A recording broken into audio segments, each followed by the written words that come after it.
नमस्कार दोस्तों, मैं धवल ध्रुव आपका स्वागत करता हूं। दोस्तों, इस पर्टिकुलर वीडियो में मैं आज आपको किरचॉफ्स करंट लॉ के बारे में मैं आज आपको बताने वाला हूं।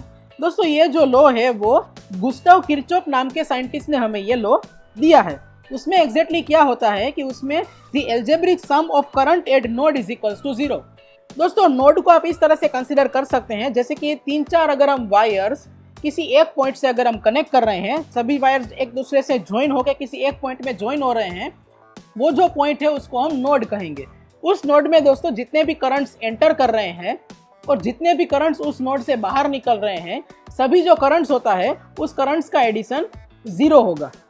दोस्तों, इसको अगर मैं आपको एक विजुअल एग्जांपल से बताऊं तो यहाँ पे फॉर एग्जांपल यहाँ पे एक पॉइंट है जहाँ पे दो करंट्स यहाँ पे एंटर कर रहे हैं, जिसको मैं I1 और I2 से रिप्रेजेंट कर रहा हूँ। और उसी पॉइंट से दोस्तों यहाँ पे 3 करंट्स बाहर निकल रहे हैं, जिसको हम I3, I4 और I5 से रिप्रेजेंट कर रहे हैं। दोस्तों, इन सभी जो करंट्स है I1 से लेकर I5 सभी करंट्स का जो एडिशन है वो 0 होगा, क्योंकि यहाँ पे ये जो है पर्टिकुलर नोड है, उस पर्टिकुलर नोड में सभी करंट्स का एडिशन 0 होगा। दोस्तों, उसको समझने के लिए यहाँ पे हम जो भी करंट यहाँ पे एंटर कर रहे हैं, नोड के अंदर जा रहे हैं करंट, उसको हम पॉजिटिव से रिप्रेजेंट करेंगे, और जो भी करंट उस पर्टिकुलर नोड से बाहर निकल रहे हैं उसको हम नेगेटिव से रिप्रेजेंट करेंगे। उस हिसाब से दोस्तों अगर हम कोई इक्वेशन फॉर्म करें तो हम उस इक्वेशन को इस तरह से लिख सकते हैं, I1 plus I2 plus into minus I3 minus I4 minus I5 is equals to 0। यानी कि जो एंटरिंग करंट है उसको हम पॉजिटिव से रिप्रेजेंट कर रहे हैं और जो एग्जिटिंग करंट है उसको नेगेटिव से रिप्रेजेंट कर रहे हैं। उन सभी I1 प्लस I2 की एक अलग अगर हम पेयर रखें और I3, I4 और I5 की अगर हम अलग पेयर रखें, तो वो जो दो अलग पेयर्स बनेगी, उन दोनों जो पेयर्स की जो वैल्यू होगी वो एग्जैक्टली सेम होगी। या फिर हम ये भी कर सकते हैं कि उन दोनों में उन सभी को हम सब ऐड और सब्ट्रैक्ट करेंगे तो आंसर हमें 0 मिलेगा। दोस्तों, इस इक्वेशन को हम इस तरह से भी लिख सकते हैं, I1 plus I2 is exactly equals to I3 plus I4 plus I5। दोस्तों, इस तरह से किरचॉफ्स करंट लॉ बनता है, जिसमें यहाँ पे law of conservation of charges को यहाँ पे ये जो लॉ है वो फॉलो किया जाता है। इसमें एग्जैक्टली क्या होता है कि जो यहाँ पे नोड है वो नोड ना तो चार्जेस को क्रिएट कर सकता है अपने हिसाब से, ना ही उसके अंदर आए हुए चार्जेस को वो डिस्ट्रॉय कर सकता है। तो ये है दोस्तों law of conservation of charges. दोस्तों, अभी मैं आपको इसको अच्छे से सिमुलेशन से समझाता हूँ। दोस्तों, अभी मैंने यहाँ पे Folster.com इस पर्टिकुलर वेबसाइट को ओपन किया हुआ है आपको सिमुलेशन दिखाने के लिए। तो यहाँ पे सबसे पहले आपको Folster.com की वेबसाइट में आ जाना है और फिर यहाँ पे आपको फाइल को सिलेक्ट करके यहाँ पे न्यू ब्लैंक सर्किट में आ जाना है। यहाँ पे दोस्तों हमें कुछ कंपोनेंट्स चाहिए होंगे किरचॉफ्स करंट लॉ को प्रूव करने के लिए। तो सबसे पहले यहाँ पे हमें चाहिए, यहाँ पे ड्रॉ में आ जाना है, फिर यहाँ पे आपको इनपुट सोर्सेज में आ जाना है और वोल्टेज 2 टर्मिनल वाला आप सिलेक्ट कर लीजिए। तो यहाँ पे ये बैटरी आ जाएगी। फिर दोस्तों हमें यहाँ पे 3 रेजिस्टर्स चाहिए। तो यहाँ पे मैं यहाँ पे 3 रेजिस्टर्स ले लेता हूँ, इस तरह से हम कनेक्ट करेंगे। और हमें चाहिए 3 एमीटर्स, करंट को मेजर करने के लिए यहाँ पे हमें 3 एमीटर्स चाहिए। तो यहाँ पे आपको आउटपुट लेवल्स में आ जाना है और यहाँ पे आपको एमीटर को सिलेक्ट कर लेना है और इस तरह से आप एमीटर को प्लेस कर दीजिए और यहाँ पे इस तरह से आप अच्छे से आप यहाँ पे प्लेस कर दीजिए। अभी हम यहाँ पे सभी इन कंपोनेंट्स को अच्छे से रीअरेंज करके एक सर्किट को यहाँ पे मैं फॉर्म करने वाला हूँ। तो यहाँ पे आपको ड्रॉ में आ जाना है और यहाँ पे ड्रैग को सिलेक्ट कर लेना है। तो इस तरह से आप यहाँ पे सिलेक्ट कर लीजिए।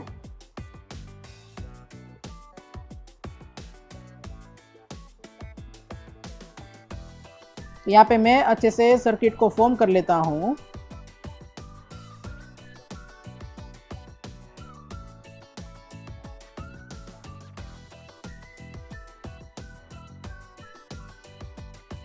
और फाइनली में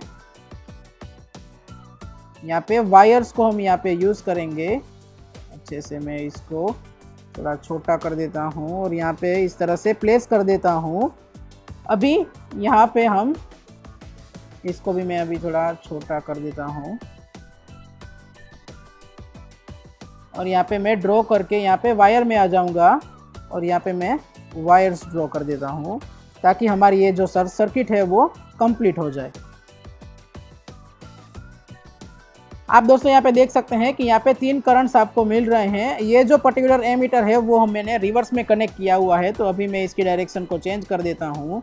इसको मैं डिलीट करके यहाँ पे ड्रॉ में आ जाऊँगा और आउटपुट लेबल्स में वापस में जाके यहाँ पे एमीटर को सिलेक्ट कर लेता हूँ और यहाँ पे मैं इस तरह से कनेक्ट कर लेता हूँ। तो यहाँ पे हमें पॉजिटिवली करंट हमें मिलेगा। अभी मैं दोस्तों आपको रेजिस्टर की वैल्यू को अच्छे से चेंज करके आपको दिखाता हूँ। यहाँ पे मैं 1 किलो ओम रखूँगा, अप्लाई करूँगा, ओके। और यहाँ पे मैं रखूँगा लेट से 2 किलो ओम्स और यहाँ पे मैं रखूँगा अच्छे से आपको समझाने के लिए 3 किलो ओम्स। अभी दोस्तों मैं यहाँ पे इसको 1 किलो ओम ही रखता हूँ ताकि आपको ये जो वैल्यूज़ है वो अच्छे से समझ में आए। तो दोस्तों आप यहाँ पे देख सकते हैं कि यहाँ पे जो इस पर्टिकुलर जो ये नोड है, यहाँ पे ये वाला करंट है, यहाँ से करंट एंटर कर रहा है और यहाँ से करंट बाहर निकल रहा है। अब मैं आपको भी इसे जूम करके दिखाता हूँ अच्छे से। दोस्तों आप यहाँ पे देख सकते हैं यहाँ से करंट एंटर कर रहा है इस नोड में और यहाँ से करंट बाहर निकल रहा है और यहाँ से भी करंट बाहर निकल रहा है। तो ये वाला जो दोस्तों करंट बाहर निकल रहा है उसको मैं -1 एम्पियर कहूँगा, मिली एम्पियर कहूँगा, और यहाँ से ये करंट बाहर निकल रहा है उसको मैं -2 मिली एम्पियर्स कहूँगा।